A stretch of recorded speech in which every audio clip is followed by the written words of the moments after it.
Hey everybody, I've been seeing my name invoked a lot recently in online debates about homosexuality and the Bible, and so I thought I would take an opportunity to clarify precisely where I stand on 5 different claims related to homosexuality and the Bible. And if you're not familiar with my channel, I'm Dan McClellan. I'm a scholar of the Bible and religion. And before I begin, I just want to make one thing clear. If you are leveraging or deploying the Bible to condemn homosexuals or homosexuality or LGBTQ plus identities, you need to fix your hearts because you're not engaging the Bible in a consistent or a thoughtful or an insightful or a very principled or constructive way. You're just leveraging the Bible to serve the interests of your own identity politics. And if your identity politics incentivize you to minoritize, marginalize, and oppress already vulnerable groups, then you need to grow the hell up and do so much better. Now, claim number 1 is that the Bible has nothing at all to say negatively or positively about homosexuality. I think there's a sense in which this is 100% true and a sense in which this is 100% false. And it comes down to what precisely you mean by homosexuality, because it does not always mean the exact same conceptual package. It can be used, and it is most commonly used, to refer to a homosexual orientation. And if that is what somebody is indexing by their use of the word homosexuality, then that is nowhere to be found in the Bible. It is not referred to in any way, shape, or form whatsoever, because our modern notion of a sexual orientation has really only been developing since the 19th century, and it is entirely unrelated to ancient concepts of human sexuality and sexual ethics and what might incentivize people to seek out intercourse with members of the same sex. They understood how that worked in wildly different and wildly outdated ways. We have a much better understanding today. So in that sense, the Bible has absolutely nothing whatsoever to say about homosexuality. If by homosexuality you're referring to same-sex intercourse and a whole conceptual suite of ideas related to same-sex intercourse, then it would be entirely false to say the Bible has nothing to say about it, because it does address same-sex intercourse in a few different places and is overwhelmingly condemnatory about it. So that's my position on the claim that the Bible has nothing to say about homosexuality. So this brings up another claim related to Leviticus 18:22 and Leviticus 20:13. The claim there is that these passages are not referring to just any kind of same-sex intercourse, but specifically pedophilia.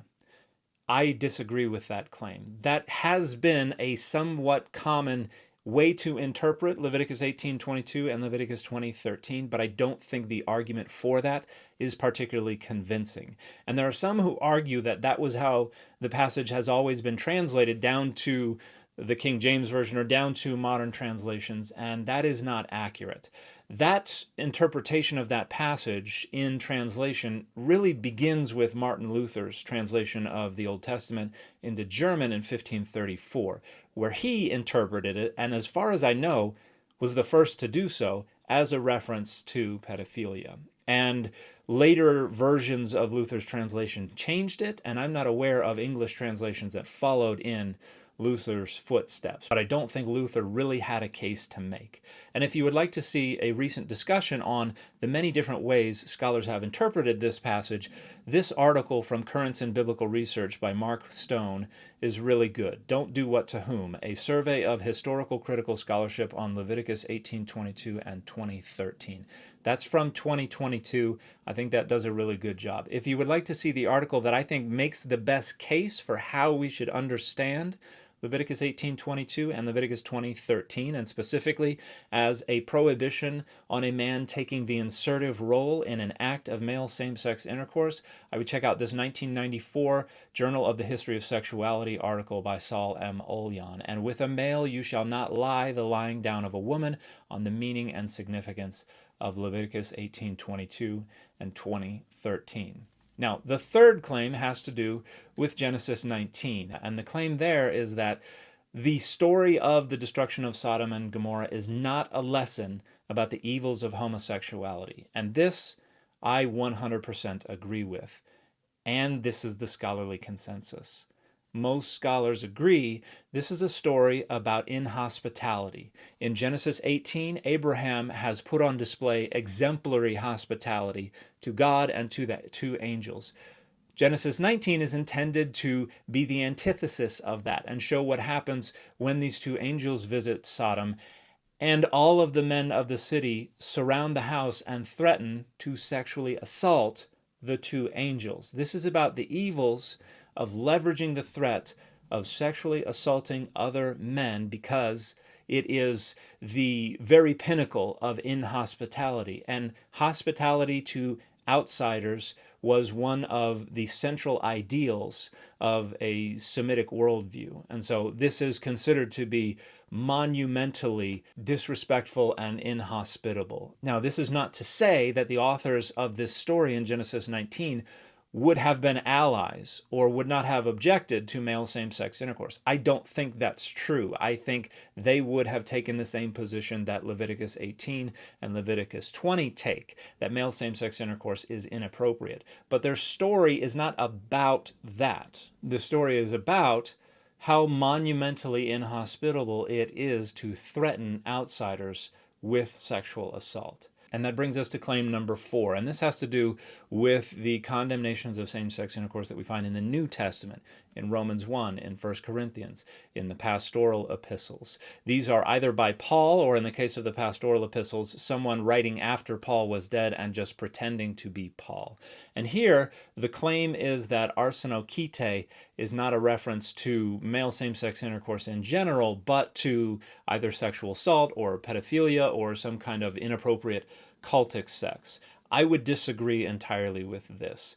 The word arsenokeite is clearly a neologism that Paul came up with by borrowing from the Greek terms that are found in the Septuagint, or the ancient Greek translation of Leviticus 18 and Leviticus 20, and I think Paul's usage is similar to what's going on in Leviticus, where it is about the man taking the insertive role in an act of male same-sex intercourse. And I think that's made clear in 1 Corinthians 6:9, where another term is used right next to it, malaki, which literally means soft ones and has a kind of broader semantic range, but one of the senses that is frequently intended is the one who takes the receptive role in an act of male same-sex intercourse. So in other words, arsenokeite would be tops, malaki would be bottoms. Now, I don't think that Paul, or the author pretending to be Paul, had any concept of loving, monogamous, long-term, committed, family, same-sex relationships. I don't think they had those in mind and were condemning those as well. I don't think such relationships would have computed for them because they would have understood human sexuality to mainly be about domination and submission. And so you would either be one or the other. There was no versatile role, and this was certainly not about any kind of loving, long-term romantic relationship. And the fifth claim is the notion that the Bible endorses or favorably represents a romantic same-sex relationship between David and Jonathan. As I've pointed out in a variety of videos, I don't personally think we have enough data to be confident in either conclusion. I think the way the story is told, it could plausibly be a reference to that, particularly related to Saul's shame. But I think it could also plausibly be related to just the fact that Jonathan is supposed to be Saul's successor, but he seems to have this inappropriate friendship with David. I think both of those readings are plausible, and I don't think we have enough data to say for sure that it was most likely one and not the other. So those are my positions on those 5 claims about homosexuality and the Bible, and I want to close with the same thing I opened with.